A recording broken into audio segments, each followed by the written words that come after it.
할렐루야, 반갑습니다. 제가 목사가 된 지 12년째인데 그래서 설교할 때 떨리거나 그럴 그 연수는 아닌데요. 오늘 특히 동신교회 오면서 굉장히 많이 지금 떨리고 있습니다.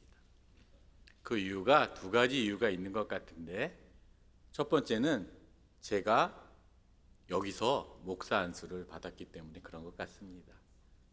2011년 4월 19일 날 우리 김건수 담임 목사님과 장로님들이 저를 이쁘게 봐주셔서 여기서 목사 안수를 받았습니다. 그리고 더 큰 이유는 바로 동신교회가 제가 지금 하고 있는 사역, 이주민 노동자들을 섬기는 그 사역을 처음 시작하고 경험하게 했던 곳이고, 그리고 제가 이주민 노동자들을 위한 목사가 되겠다라는 기도를 드렸던 그 장소가 바로 동신교회였기 때문에 그런 것 같습니다. 저는 동신교회 해외 선교부 담당 목사였습니다. 제가 했던 일들은 해외 선교부, 이란팀, 몽골팀, 베트남, 중국팀 이 네 부서를 총괄해서 섬겼고요.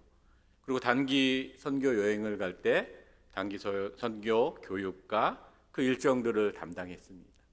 그리고 동신교회가 파송한 선교사님들을 섬기는 일들도 제가 담당하곤 했습니다. 그런 일들을 하고 있는 중에 몽골 한 여인이 저를 찾아왔습니다. 배가 아프다는 겁니다. 그래서 병원에 데려가서 약을 쥐어 주었는데 그 증세가 좀처럼 호전되지 않는 겁니다. 배가 계속 더 아파진다는 겁니다. 그런데 곤란한 일이 한 가지 있었습니다. 이 여인이 미등록 이주민, 즉 여러분들이 말씀하시는 불법 체류자였습니다. 그래서 이 여인을 병원에서 치료받게 하기 위해서는 많은 진료비가 소요되기 때문에 이 여인을 무료로 치료해 줄 수 있는 병원을 수소문했습니다. 수소문하다 보니까 서대문에 있는 적십자 병원에서 외국인 노동자들을 위한 무료 프로그램들을 진행하고 있다라는 사실을 알게 됐습니다. 그래서 이 여인을 데리고 병원에 가서 진찰을 받았습니다. 진찰을 받아보니까 쓸개에 결석이 너무 많아서 그렇게 통증이 있고 해결할 수 있는 유일한 방법은 수술밖에 없다라는 이야기를 들었습니다. 이 여인을 무료로 수술시켜주기 위해서 많은 노력과 절차를 밟고 결국은 적십자병원에서 수술을 해주겠다라는 약속을 받았습니다. 그리고 수술 전날 그 여인을 적십자병원에 입원시키고 돌아와 집에서 잠깐 휴식을 취할 때 담당했던 권사님께서 급하게 저에게 전화를 주셨습니다. 목사님, 이 몽골 여인이 수술받지 않고 지금 퇴원한다고 난리를 치고 있어요. 목사님 오셔서 한번 해결해 주셔야 될 것 같아요. 화가 났어요. 그 여인을 무료로 진료해 주기 위해서 제가 많은 노력들, 많은 굽신거림을 여러분들에게 했거든요. 그런데 그렇게 다 노력해서 해놓은 그 일들을 왜 저렇게 헛된 일로 만들까 하는 생각들을 하며 적십자병원에 씩씩거리며 찾아갔습니다. 여인을 만나서 왜 그런지, 수술 안 받아도 좋은데 왜 그런지 이유를 좀 듣고 싶다라는 말을 전했습니다.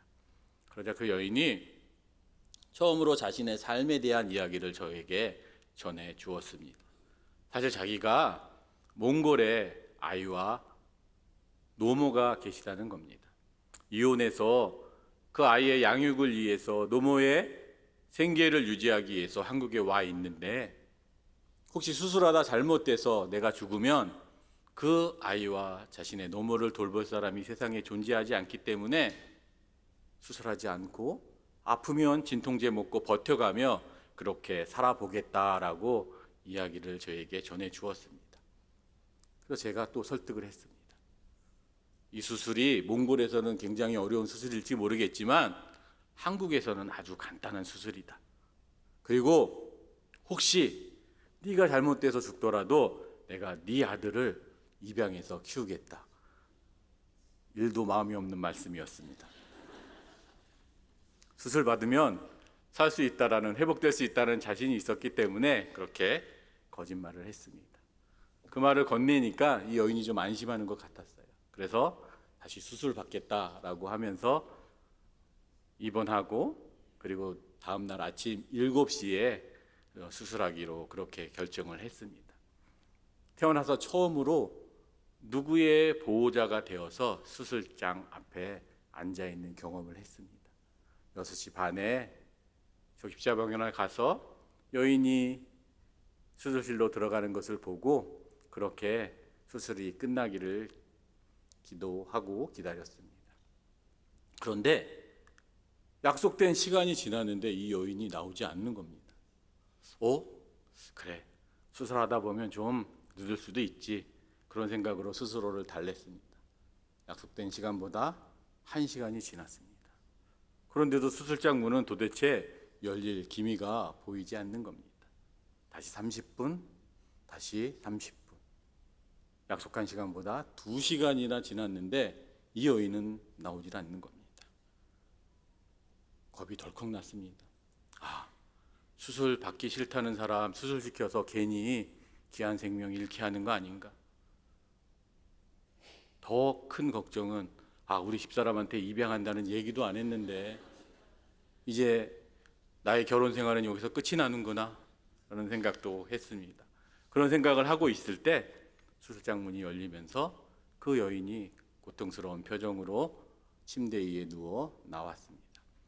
담당 선생님의 말씀을 들어보니까 막상 열어보니 여러 군데 염증이 번져서 예상했던 수술 시간을 넘게 되었다라고 말씀을 하셨습니다. 수술장에서 그 여인을 데리고 입원실에 입원시키기 위해서 7층에 있는 입원실로 향했습니다. 그리고 그 여인에게 위로와 격려의 말을 전하고 이제 내가 출근하러 교회에 돌아가야 되니까 마지막으로 기도를 해주고 가겠다라는 말을 하고 그 여인의 손을 잡고 회복을 위한 기도를 해 주었습니다. 그런데 그때 제가 제 생전에 한 번도 경험해 보지 못했던 경험을 하게 됩니다. 기도하기 위해서 마주잡았던 그 여인의 손을 통해서 그 여인의 감정이 쑥 저한테 밀려 들어왔던 겁니다. 수술이 끝났는데 왜 이리 아플까? 내가 살 수 있을까? 수술이 잘 됐을까? 라는 생각들. 고향에 있는 나의 사랑하는 아이가 너무 보고 싶고, 엄마가 지금 내 곁에 있어서 나를 위로하고 간병해주면 얼마나 좋을까라는 그런 생각들. 그리고 저에 대한, 어저께 수술 어렵게 마련해줬는데 떼쓰고 한해서 목사님께 미안하다라는 그 마음도 이렇게 밀려오는 거였습니다. 깜짝 놀랄 만한 경험이었습니다. 우리는 언어도 틀리고 문화도 틀리고 그런 사람들이었는데 그 여인의 생각들이 저에게 아주 고스란히 전달이 되었습니다. 내색하지 않고 그 여인의 손을 놓고 교회에 출근하기 위해 7층 엘리베이터에서 엘리베이터를 기다리고 있었습니다. 그런데 갑자기 제 가슴속에 울컥하면서 눈물이 쏟아나오기 시작했습니다. 제가 신대원을 좀 늦게 갔거든요. 37살에 제가 신대원에 갔는데 그때 왜 하나님께서 저를 부르셨나? 왜 37살 세상에서 잘 살던 사람 그냥 내버려 두시지 왜 굳이 신대원 부르셔서 목사를 만드셨나? 그게 제가 항상 갖고 있었던 의문점이었거든요. 그때 답을 얻었던 것 같습니다. 그래서 감격의 기도를 드렸어요. 주님께서 저를, 이 못난 사람을 왜 목사 만들어 주셨는지 항상 궁금했는데 오늘 그 답을 제가 얻은 것 같습니다. 제가 앞으로 외국인 노동자를 위한 목사로 살겠습니다. 라는 하지 말아야 될 기도를 하고 말았습니다. 하나님께서 그 기도를 기다리셨던 것 같아요. 저는 제 평생에 딱 그 기도 한 번 드렸는데 그 이후로 저는 외국인 노동자를 위한 그리고 그들을 섬기는 목사로서의 삶을 살고 있습니다. 주님의 은혜이지요. 오늘 저희가 읽었던 본문 베데스다라는 단어의 뜻도 은혜의 집, 자비의 집이라는 뜻을 가지고 있습니다. 아마 이 연못이 이런 이름을 가지게 된 이유는 이 연못에 전해지는 한 가지 전설 같은 이야기가 있었기 때문에 그렇습니다. 이 연못에 가끔 천사가 내려오는데 그래서 이 연못의 물이 움직일 때, 동할 때 그 연못에 누구든지 맨 처음 들어가는 사람들은 어떤 병을 앓던지 그 병이 씻은 듯이 낫는다라는 그런 전설을 이 연못이 가지고 있었습니다. 여러분, 우리가 은혜를 또 사모하는 사람들이잖아요. 그렇죠? 그 은혜가 넘치는 곳 베데스다는 과연 어떤 모습의 장소였나 한번 더 알아보고 싶은 마음이 생겼습니다. 여러분들 아프셔서 대학병원이나 종합병원 가신 적 있으시죠? 대학병원이나 종합병원 가시면 여러분들 어떤 생각 드세요? 참 아픈 사람도 많다라는 생각이 드실 거예요. 보통 유명한 의사 선생님을 만나기 위해서는 1년, 짧게는 6개월 정도 예약을 기다리고 그리고 막상 병원에 가서도 1시간, 2시간은 기본적으로 기다려야 합니다. 지금이 이럴진데 아마 그 당시에 베데스다 연못은 엄청나게 많은 환자들로 가득가득 찼을 거다라는 생각을 합니다. 그때 2000년 전에 이스라엘의 의학 기술이 얼마나 발달했겠어요. 그렇죠? 고치는 병보다는 못 고치는 병이 더 많았을 겁니다. 그러니 그렇게 고침을 받지 못한 많은 사람들이 이 베데스다 연못에 모여서 연못에 그 물이 움직였을 때 맨 처음 들어가는 그 기회를 누리기 위해서 모여 있었을 겁니다. 처음 온 병자들은 아마 옆에 있는 병자와 인사도 하며 자신의 병들 또 상대방의 병들을 이야기하며 그런 마음들을 함께 나누었을 거다라는 생각이 듭니다. 그러다가 연못에 물이 동했을 때 그때 그것은 아비규환의 장소로 변화가 되었을 겁니다. 내가 먼저 들어가서 나의 병을 반드시 고쳐야 하겠다. 그런 경험들을 여기 온 사람들은 몇 번씩 했을 겁니다. 그래서 내 옆에 있는 이 사람이 나와 같이 동병상련의 아픔을 겪는 그 병자가 아니라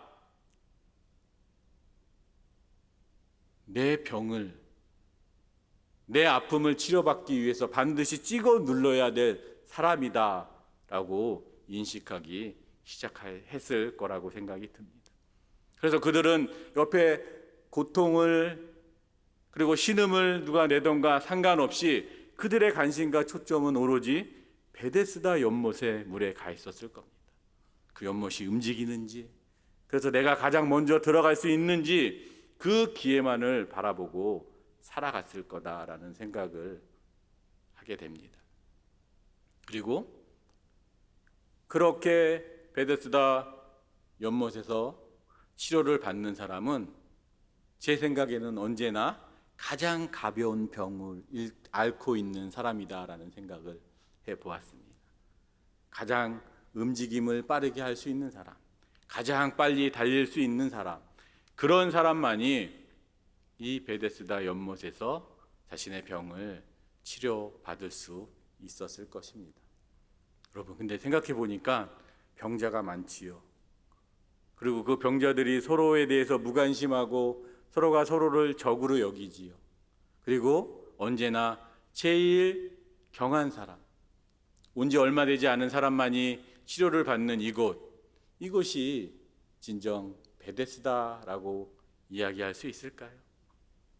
은혜의 집, 자비의 집이라고 그것을 칭할 수 있겠냐라는 말씀을 제가 여러분께 드리는 겁니다. 우리가 사는 이 세상, 약육강식의 세상과 다를 바가 하나도 없는 바로 그곳 아니겠습니까? 그런데 그 경쟁을 통해서 얻는 그 구원마저도 우리는 은혜라고 생각하며 살아가고 있었다는 것입니다.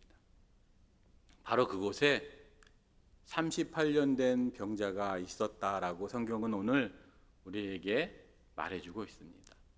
성경은 이 사람에 대해서 많은 정보를 우리에게 주지는 않습니다. 그저 38년 된 병자가 있었다라고 이야기합니다. 그가 남자인지 그가 여자인지도 알려주지 않습니다. 그가 여기 온 지 38년 됐다라는 것인지 아니면 아프기 시작해서 지금까지 38년이 되었다는 것인지 그것도 알려주지 않습니다. 그 베데스다 연못에 38년 된 병자가 그저 있었다라고 말씀해 주고 계십니다. 그런데 여러분, 예수님 당시의 평균 수명이 30대 중반이었어요. 왜냐하면 유아 사망률이 높았기 때문에 수명이 그렇게 길지 않았단 말이에요. 그런데 이 사람은 38년 동안 병을 앓고 있었어요. 이 사람의 성편들을 한번 여러분 생각해 보십시오. 빈병 끝에 효자 없다라는 말이 있습니다. 38년 동안 병을 앓고 있었던 이 사람을 과연 누가 돌봐 주었겠습니까? 가족들도, 혹시 결혼했다면 아내나 남편도 이 사람을 버리고 떠났을 것입니다. 아무도 이 사람을 돌보아 주지 않았을 것입니다. 그런 그 사람이 자기 병 하나 고쳐서 정상적인 삶을 살아보겠다고 바로 베데스다 연못에 지금 앉아 있었던 겁니다.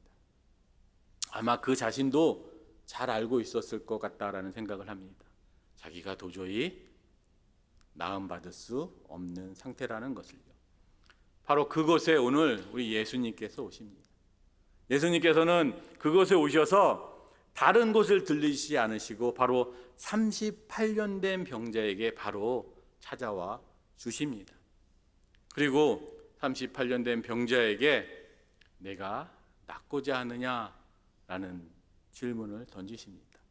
그런데 이 병자가 38년 된 병자가 예수님 제가 정말 낫고 싶습니다. 저를 고쳐주십시오. 이렇게 대답해야 되는데 지금 뭐라고 대답하냐면 예수님 제가 여기에 지금 계속 있었는데 다른 사람들이 나를 물속에 넣어주지 않아서 제가 병 고침을 받지 못했어요. 라고 예수님께 지금 이 베데스다의 참혹한 상황에 대해서 고발하고 있는 겁니다. 이 38년 된 병자는 자신의 아픔들, 자신의 고통들, 자신의 슬픔들, 자신의 외로움들을 지금 예수님께 쏟아내고 있는 겁니다.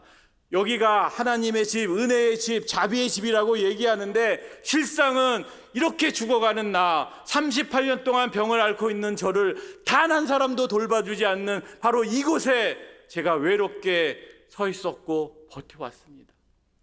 주님, 저 아시죠? 저를 고쳐주십시오. 저는 이 38년 된 병자의 말에 그 의미가 함축되어 있다라고 생각합니다. 그런데 오늘 예수님께서 38년 된 병자에게 답을 하시는데 그 답이 너무나 저는 놀라웠습니다. 내 자리를 들고 일어나 가라. 주님께서 우리에게 주셨던 은혜의 말씀입니다. 만일 주님께서 베데스다를 지배했던 그 경쟁의 법칙을 인정하셨고 그거를 따르기로 작정하셨다면 주님께서는 그 38년 된 병자를 들어서 베데스다 연못에 빠뜨려서 그를 낫게 해주셨을 것입니다. 그런데 우리 주님께서 우리에게 주시는 은혜의 방법들은 그런 방법이 아니라는 겁니다. 우리가 경쟁해서, 우리가 노력해서, 우리가 무엇을 해서 하나님께 받는 은혜가 아니라 아무것도 하지 않았지만, 아무것도 할 능력이 없지만, 그러나 우리 하나님께서는 우리를 사랑하여 주셔서 우리에게 은혜를 끼쳐 주신다는 것입니다.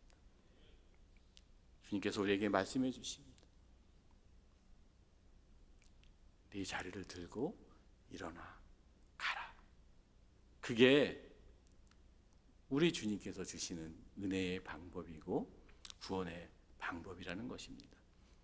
만일 여러분 주님께서 그 사람을 들어서 연못에 빠뜨려 주셨다면 베데스다는 영원한 베데스다가 되지 못했을 것이다 라고 저는 생각을 합니다. 주님께서 오직 그에게 일어나 가라 라는 조건 없는 은혜를 선포하셨기에 베데스다는 진정한 베데스다가 될 수 있었다라는 것입니다.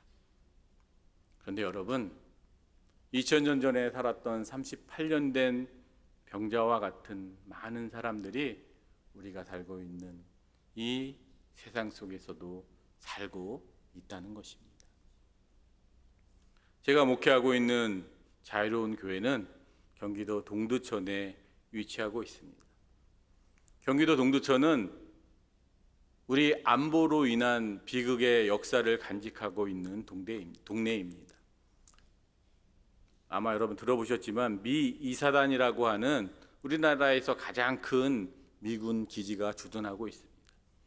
이 미군 기지가 얼마나 크면요, 동두천시의 45%의 면적을 차지하고 있고요, 평수로는 890만 평을 차지하고 있습니다. 그래서 동두천 사람들은 그 미군 부대에 거주하는 많은 미군들을 상대할 수밖에 없었고, 외국인들을 위한 그런 시설들이 갖춰져 있는 동네입니다. 그래서일까요? 그곳에 한 명, 두 명씩 많은 사연들을 가지고 있는 아프리카 사람들이 깃들어와 살기 시작했습니다. 지금은 보산동이라고 하는 미 이사단이 바로 인접한 동네, 컴퍼스로 원을 그려보면 지름 1km 반경 이내에 추정입니다.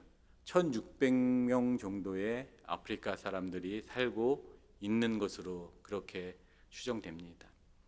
한 20개국이 넘는 아프리카 사람들이 와서 살고 있습니다. 여러 가지 사연들을 가지고 한국에 온 사람들입니다. 대부분 G15라고 하는, 원래 기타 비자인데 저희들은 난민 비자라고 부르는 그 난민 비자를 가지고 지금 동두천에 살고 있습니다. 어떤 사람은 자기 집안에서 처음으로 하나님을 믿어서 종교적 박해를 받고 온 사람도 있고, 어떤 사람은 여성 환례라는 그들의 못된 간습 때문에 그것을 피해 온 사람도 있고, 어떤 사람은 정부군이 자기 부족에 와서 자기 부족 사람들을 학살했는데 그것들을 촬영하고 온라인에 올려서 생명의 위협을 느껴서 온 사람들도 있습니다.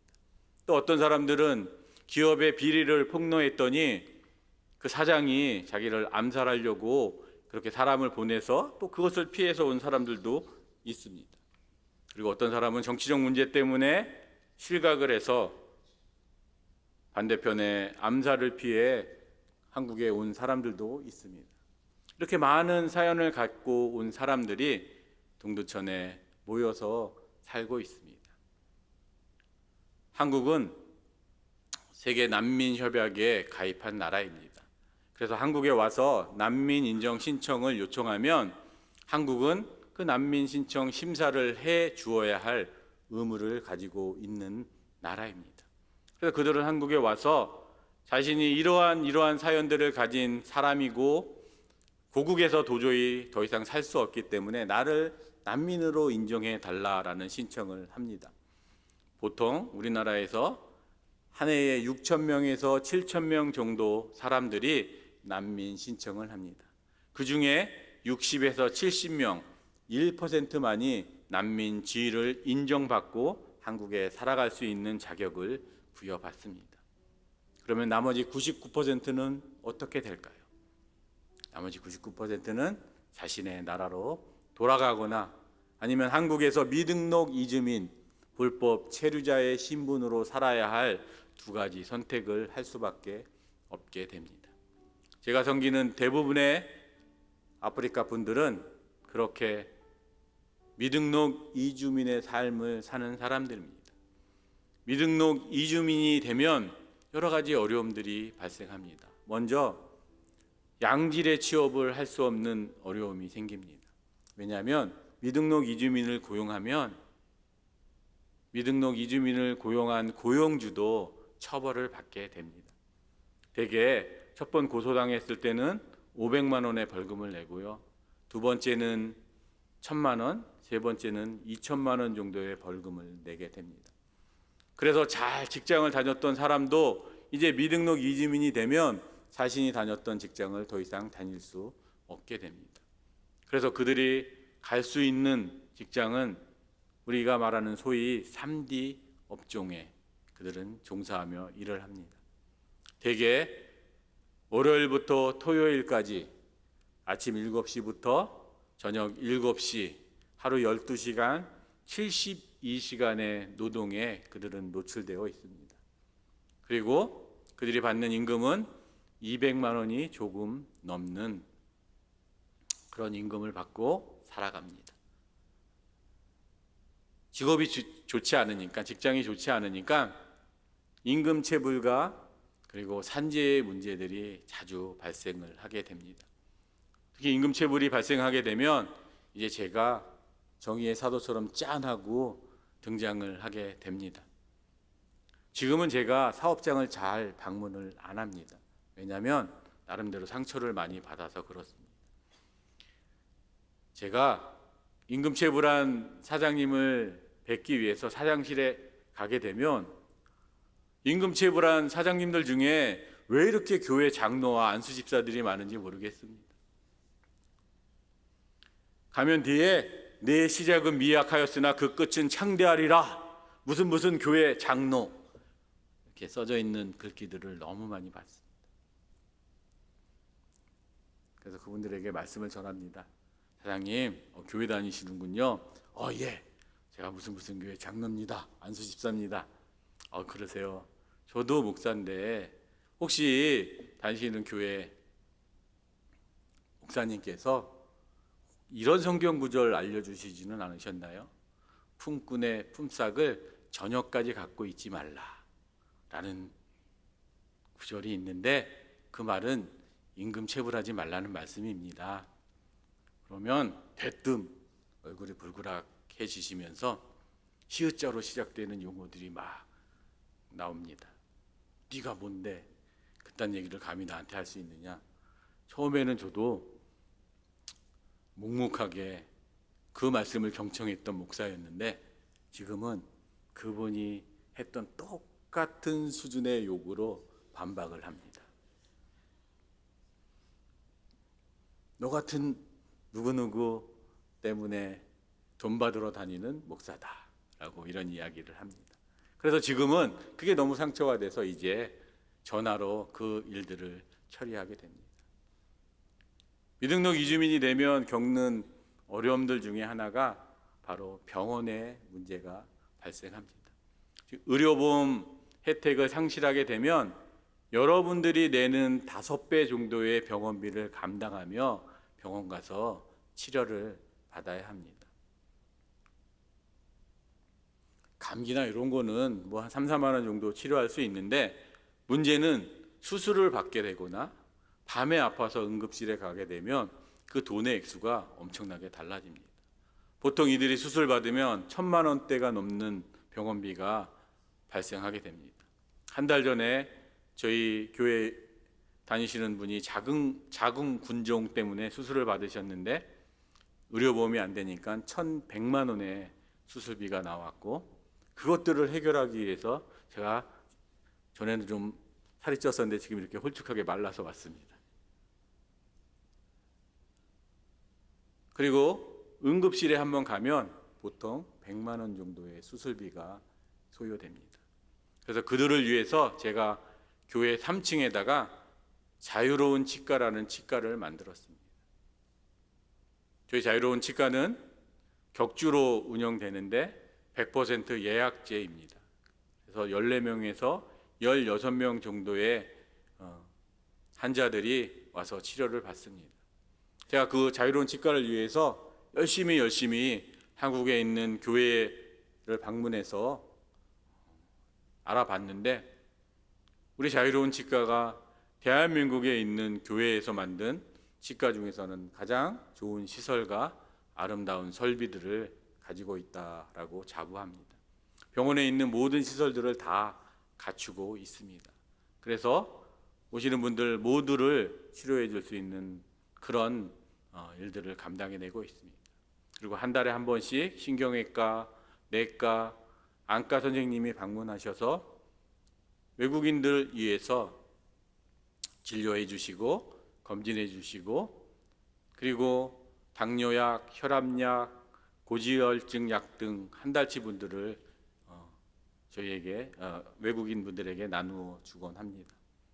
그리고 거기서 좀 심각하다라고 하는 진단을 받으면 저희 교회에서 200m 못 미친 곳에 이름을 밝히지 말라고 누누이 저에게 협박을 하셨기 때문에 이름은 안 밝히지만 이 교회에 다니시는 장로님의 병원이 있습니다.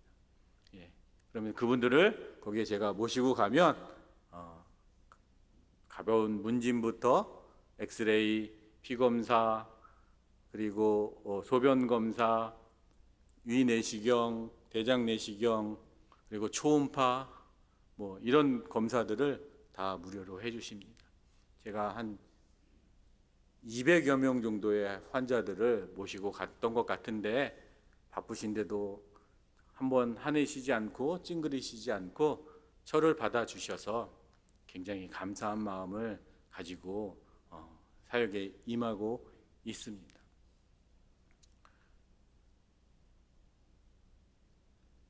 미등록 이주민으로 살아가는 삶의 순간순간 많은 어려움과 슬픔들 그리고 난간들이 있습니다. 저는 그들과 함께 그 어려움과 난간들을 이기며 그렇게 하루하루 살아가는 목사로서 하나님께 감사한 마음을 드리며 살아가고 있습니다. 여러분,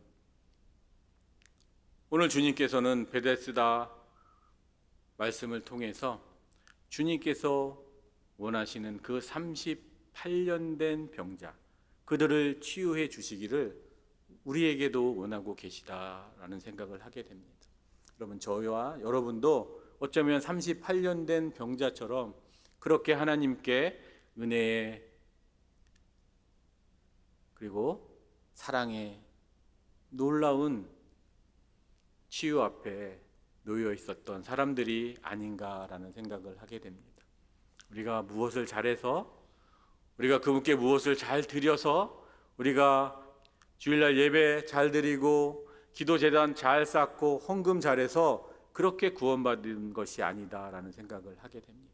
우리는 그저 38년 된 병자를 찾아오셔서 그를 아무 조건 없이 구원하셨던 것처럼 그렇게 구원받은 사람들입니다. 그러나 그 구원 속에 하나님께서 그리고 예수님께서 한 가지 원하시는 일들이 있다라고 저는 생각합니다.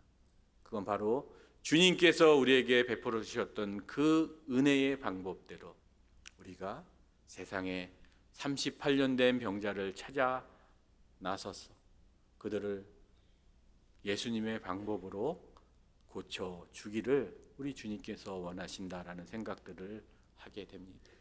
오늘 자유로운 치과에서 필리핀 여성들 그리고 아프리카 난민들이 치료받는 걸 보고 기도하고 차를 타고 이곳에 왔습니다. 그 일들, 그 38년 된 병자를 찾아 나서서 그들을 치료하는 그 일들에 우리 동신교회가 동참해 주셔서 참 감사함을 느낍니다. 그러나 주님께서는 그 일들을 지치지 말고 끊임없이 감당해 내라고 우리에게 말씀해 주십니다. 우리가 생각하는 그런 은혜의 방법들, 경쟁의 방법들, 그 사람이 무엇을 잘해서 받을 만한 가치가 있는 사람이어서 그들에게 은혜를 베푸는 것이 아니라 하나님께서 우리에게 주셨던 아무 값 없이 우리를 구원해 주셨던 그 방법대로, 그래서 베데스다가 진정한 베데스다가 되도록 원하는 그 방법대로 하나님께서는 우리를 부르고 계신다라는 생각들을 하게 됩니다. 오늘 말씀을 전하러 담당 장로님께 말씀을 들었는데, 제가 처음으로 국내 선교부 담당 예배로 부름을 받은 목사라는 얘기를 듣고 너무 부담이 많이 됐습니다. 부디 바라기는 저와 같은 많은 목사님들이 동신교회의 귀한 동역자가 되어서 10호가 되고 100호가 되고 1000호가 되는 그런 설교를 이 동신교회 아름다운 성전에서 드리는 놀라운 은혜로운 역사가 일어나기를 주님의 이름으로 간절히 소원합니다. 기도드리겠습니다.